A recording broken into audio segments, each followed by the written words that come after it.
ఏమైందే ఈ వ్యూస్ కోసం ఈ తంబులు అంటారట కదా వాటిని నాకు కుదరదు. తంబు నెయిల్స్ కోసం సెన్సేషనల్ హెడ్డింగ్స్ పెడుతున్నారు.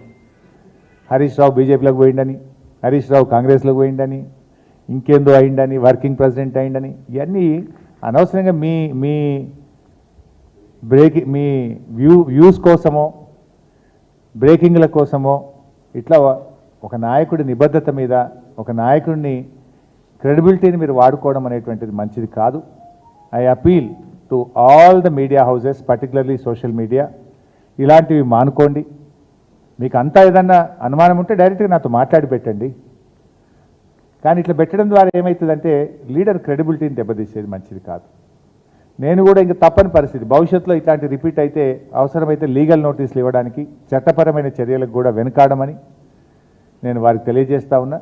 దయచేసి మీ థంబ్నెయిల్స్ను వాస్తవాలు ఉంటే పెట్టండి తప్ప మీకోసం మీరు లేని పెట్టి ఇట్లా మా క్రెడిబిలిటీని మా పార్టీని దెబ్బతీసే విధంగా వ్యవహరించొద్దని నేను ఇప్పటికీ చాలాసార్లు కూడా చెప్పున్నాను. కానీ మళ్ళీ ఇట్లా మీరు ఈ సోషల్ మీడియాలో ఇలాంటివి కూడా పెట్టకూడదని చెప్పి వారికి విజ్ఞప్తి చేస్తూ, ఫర్దర్గా ఎవరైనా ఇట్లాంటివి పెడితే, ఎందుకంటే మా బాస్ మా నాయకుడు మా కేసీఆర్ ఏం చెప్తే ఒక కార్యకర్తగా నడిచే వ్యక్తిని నేను. ఇష్టం వచ్చినట్టుగా వాళ్ళు వర్కింగ్ ప్రెసిడెంట్ అని పెడతాడు, వాడు కాంగ్రెస్లో పోతాడని పెడతాడు, వాడు బీజేపీలోకి పోతాడు, ఇవన్నీ ఉంటాయి అసలు ఇట్లా. నేను చాలాసార్లు స్పష్టంగా చెప్పాను, మీ బ్రేకింగ్ల కోసం, మీ లైక్ల కోసం, మీ వ్యూస్ కోసం, మీ రేటింగ్ల కోసం ఒక నాయకుడి యొక్క నిబద్ధతను నిజాయితీని దెబ్బతీయొద్దని, ఇలాంటివి మానుకోవాలని చెప్పి నేను విజ్ఞప్తి చేస్తున్నాను.